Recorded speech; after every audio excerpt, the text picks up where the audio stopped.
Hello once again, and welcome back to another episode of Movie Deputy Reviews, where we are bringing you the in-depth interrogations of movies for their plot and their content. I am the Deputy of Movie Deputy, and I am so happy to be here talking to you today. Yes, I'm back.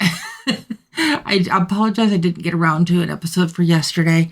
Just a bunch of stuff going on with my leg and stuff like that, so that's still... I've got a bit of healing yet to do on that. So some days are a little easier than others, but I will be here for sure for today. And as tomorrow, I've already got the movie lined up that I'm doing for then, that you'll be hearing from me again then. And so it's kind of a little bit of an interesting thing. We're going to be talking about two movies with the same title, and it's the same story, but don't get confused. The one we are talking about today is the 2019 documentary, and then the one we are talking about tomorrow is the theatrical release of the movie of the same story.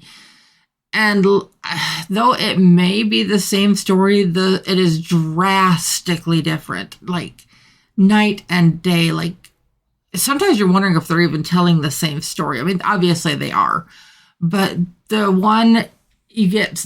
With the documentary, you get the authenticity of it. And if you've listened to Movie Deputy for very long, I'm not the biggest fan of the documentaries because a lot of times they're just kind of drawn out and they're just, bleh. I mean, they're just slow and it's just hard to follow. And it's honestly kind of hard to keep attention if you're used to like the high action Hollywood. And I'm not saying that the high action Hollywood is all that there is, but it's easier to pay attention to something when there's something that's kind of continuing the story and what's going on. This is one of those documentaries, though, that does not have that problem at all. The authenticity that you have here and the fact that it utilizes so much of the footage of what happened when this happened.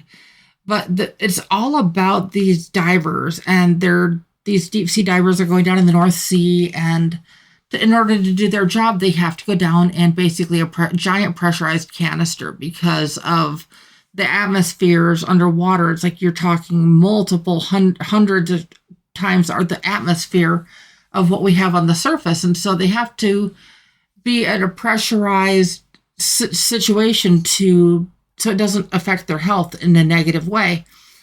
Well, on the main diver that this is about, sorry, my brain just almost blanked on his name. His name is Chris Lemons. Now, mind you, he is not the only one that this story is about, but he is the main diver that, if you're at all familiar with the story, then you're going to kind of get an idea. And, it would probably help if I give you the title. I'm going to be talking about Last Breath. And I've been saying a couple of, even to my friends and stuff like that, and even to my sister, it's like the final breath, last breath. Sorry, crazy kitty cats here. But so, yeah, the title is Last Breath, and the documentary actually came out in 2019.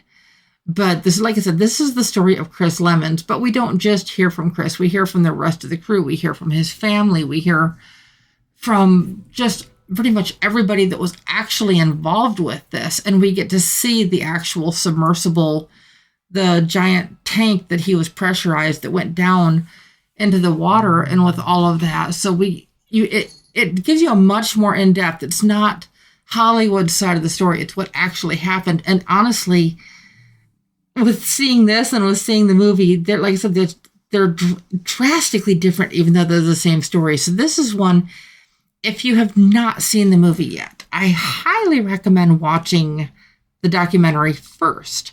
If you have already seen the movie, and if you thought it was good, great. If you thought it was excellent, great. If you thought it was just subpar, that's great too. Regardless of what you thought of the original movie, you really should go back and watch this, because the movie is going to make a lot more sense because they left a lot out. I'm not going to spoil anything. You know me, no spoilers ever. But they left a lot of it out.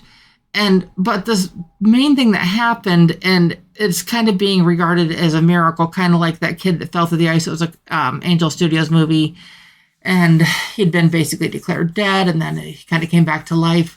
Well, he was in the super cold water for a long time, and then once his body got up to temperature, he got back, he was able to be resuscitated. But that's not what happens with Chris here. Not exactly. Chris was 300 feet below the North Sea.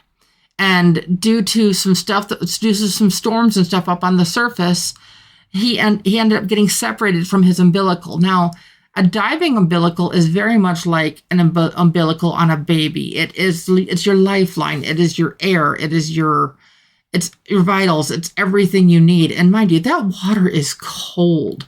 So it even pumps heated water. Like, I don't know if you've ever watched Bering Sea Gold or any of those types of stories on Discovery Channel. But the divers that go down under the Bering Sea and dredge for the gold and do all of this, they have to have warm water pumped into their suits so they don't freeze to death. And that's kind of it doesn't actually touch on that a whole lot in this, but it kind of helps understand what being separated from that umbilical means. And when that umbilical severed, Chris only had 5 minutes of oxygen left. Just 5 minutes. And so everybody on the surface and in the tank thing, the pressurization thing that they're in, they're all trying to scrambling on how can they get back to Chris and how can they try to rescue him. And the time we're watching the time count down, and that timer hits 0. And they're thinking, okay, this just went from a rescue to a recovery. And you know me, like I said, no spoilers. Like I said, if you've even seen the trailers for the theatrical movie, you kind of know where this is going to go, but I won't completely ruin that for you. But the saturation diving that's involved with this is just so intense, and the waters and the currents in the North Sea are so intense. What Chris does is he finds a place to put himself where he can be found or eventually recovered because his air is running out. And of course, it's running through his mind, worst case scenario.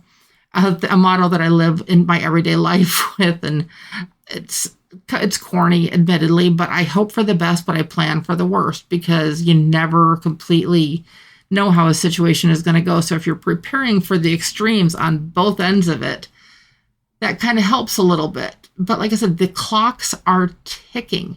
So when that timer hits 0, it, like I said, to everybody else, including Chris, they all thought this was going to be a recovery instead of a rescue.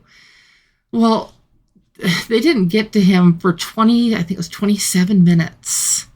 And so he was without oxygen in his suit for 22 minutes. Now, how is that survivable?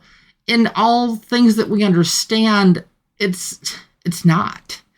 There's just so many different things, but that's why I touched on that other Angel Studios movie, the one that came out a couple years ago. As soon as I'm done talking about this, it will dawn on me of what the name of that movie was, but it's just not going to come back to me at the moment, so I apologize. I will say that this one, probably just because of some of the intense subject matter, and it does have occasional strong language, that I am going to go ahead and give this movie a guilty rating, give the documentary a guilty rating. It's a very immersive approach. It's got actual footage, firsthand accounts. It's very raw. So I should warn you that prior to doing this, it is extremely raw. And it's brutal with the fact of the details, and maybe a little bit too detailed at times, but it wraps up the story in a way that how can I say this without giving it away? There are definite pieces in here that the movie is missing. And so, like I said, whether you see this before or after the other one, I highly recommend it. This one, there are a few times where it kind of feels like it's running out the clock during some of these interviews and some of the narrative that it's doing.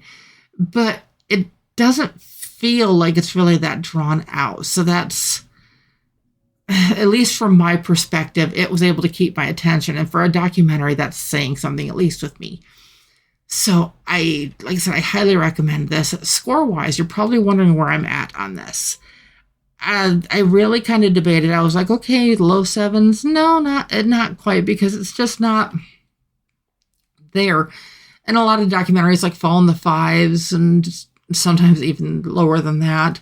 Not that I'm trying to be that harsh on documentaries, but a lot of documentaries just fail to grip your attention unless it's something that you're really interested in. They're not like wide audience attention getters. But this one, there was enough to it that it was worth sticking around for. Now, for both this one and the movie, don't worry, like I said, no spoilers. There's extras like into the credits of what's kind of going on in their actual lives. So it's worth sticking around for. But score-wise, I came in at this one at a 6.75. Like I said, there were a few flaws. Like I said, just a few points maybe where it was drawn out and stuff a little bit. But the depth of the story that this goes into and the detailed accounts that you get from not only Chris, but you get it from his shipmates, and just you get a feel of the work that they're actually going down and doing on these oil rigs that they're working on. I think I might have left that out at the beginning, so my apologies on that. But like I said, it just goes into so much more on this. So if you've ever been interested in this story, if you knew about it back when it happened, or whether the movie, the theatrical release, was the first you've ever heard of it, this one, I found this one actually on Amazon Prime Video. I don't know if it's available on any of the other streaming services at the moment, but so that's where you can find that. If you want to know what I thought about the movie, the theatrical release that just came out, come back tomorrow and I'll be back soon. Bye.